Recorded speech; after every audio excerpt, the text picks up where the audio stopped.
உயிர்த்தெழுந்த இயேசு கிறிஸ்துவின் வல்லமை ஊழியங்கள் வழங்கும் வசனப் பெட்டகம். இயேசுவே கர்த்தர். இயேசுவையே தேவன் ஆண்டவரும் கிறிஸ்துவுமாக்கினார். இயேசுவே ராஜாதி ராஜா, கர்த்தாதி கர்த்தா. கிறிஸ்துவே மரித்தோர் மேலும் ஜீவனுள்ளோர் மேலும் ஆண்டவர். கிறிஸ்துவே போதகரும் ஆண்டவருமாயிருக்கிறார். வசனப் பெட்டகத்தின் இன்றைய தின கருப்பொருள்: கர்த்தருக்கு காத்திருத்தல். ஆனாலும் உங்களுக்கு இறங்கும்படி கர்த்தர் காத்திருப்பார், உங்கள் மேல் மனதுருகும்படி எழுந்திருப்பார். கர்த்தர் நீதி செய்கிற தேவன், அவருக்கு காத்திருக்கிற அனைவரும் பாக்கியவான்கள். கர்த்தருக்கு காத்திருத்தலை குறித்ததான வேத வசனங்களை பார்க்கலாம். ஏசாயா 40:31 வாசிக்கிறோம்: கர்த்தருக்கு காத்திருக்கிறவர்களோ புதுபலன் அடைந்து கழுகுகளைப் போல செட்டைகளை அடித்து எழும்புவார்கள். அவர்கள் ஓடினாலும் இளைப்படையார்கள், நடந்தாலும் சோர்ந்து போகார்கள். சங்கீதம் 27:14 வாசிக்கிறோம்: கர்த்தருக்கு காத்திரு, அவர் உன் இருதயத்தை ஸ்திரப்படுத்துவார். திடமனதாயிருந்து கர்த்தருக்கே காத்திரு. ஓசியா 12:6 வாசிக்கிறோம்: இப்போதும் நீ உன் தேவனிடத்தில் திரும்பு, தயவையும் நியாயத்தையும் கைக்கொண்டு இடைவிடாமல் உன் தேவனை நம்பிக்கொண்டிரு.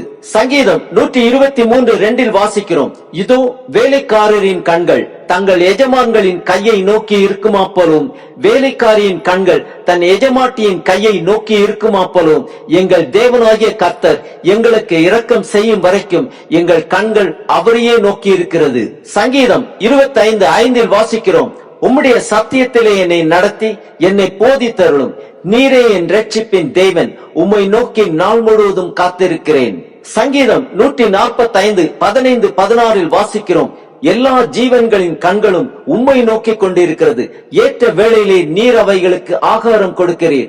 நீர் உமது கையை திறந்து சகல பிராணிகளின் வாஞ்சையையும் திருப்தியாக்குகிறீர். யாக்கோபு 5:7-8 வாசிக்கிறோம்: இப்படி இருக்க சகோதரரே, கர்த்தர் வருமளவும் நீடிய பொறுமையாயிருங்கள்.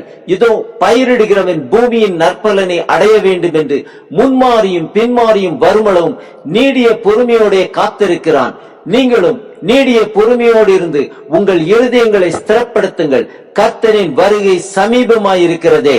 தீத்து 2:13 வாசிக்கிறோம்: நாம் நம்பி இருக்கிற ஆனந்த பாக்கியத்துக்கும் மகா தேவனும் நமது இரட்சகருமாகிய இயேசு கிறிஸ்துவனுடைய மகிமையின் பிரசன்னமாகுதலுக்கும் எதிர்பார்த்து கொண்டிருக்கும்படி நமக்கு போதிக்கிறது.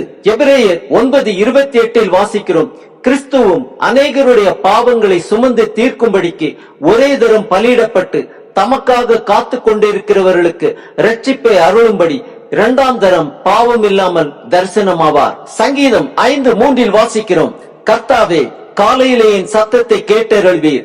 காலையிலே உமக்கு நேரே வந்து ஆயத்தமாகி காத்திருப்பேன். கலாத்தியர் 5:5 வாசிக்கிறோம்: நாங்களோ நீதி கிடைக்கும் என்று ஆவியை கொண்டு விசுவாசத்தினால் நம்பிக்கையோட காத்திருக்கிறோம். சங்கீதம் 33:20 வாசிக்கிறோம்: நம்முடைய ஆத்துமா கர்த்தருக்கு காத்திருக்கிறது, அவரே நமக்கு துணையும் நமக்கு கேடகமுமானவர். சங்கீதம் 84:10 வாசிக்கிறோம்: 1000 நாளை பார்க்கிறோம் உமது பிரகாரங்களில் செல்லும் ஒரே நாள் நல்லது. ஆகாமிய கூடாரங்களில் வாசமாயிருப்பதை பார்க்கிறோம் என் தேவனுடைய ஆலயத்தின் வாசற்படியில் காத்திருப்பதையே தெரிந்து கொள்வேன். நீதிமொழிகள் 13:12 வாசிக்கிறோம்: நெடுங்காலமாய் காத்திருக்குதல் இருதயத்தை இளைக்க பண்ணும், விரும்பினது வரும்போதோ ஜீவ விருட்சம் போல் இருக்கும். சங்கீதம் 34:5 வாசிக்கிறோம்: அவர்கள் அவரை நோக்கி பார்த்து பிரகாசம் அடைந்தார்கள், அவர்கள் முகங்கள் வெட்கப்படவில்லை.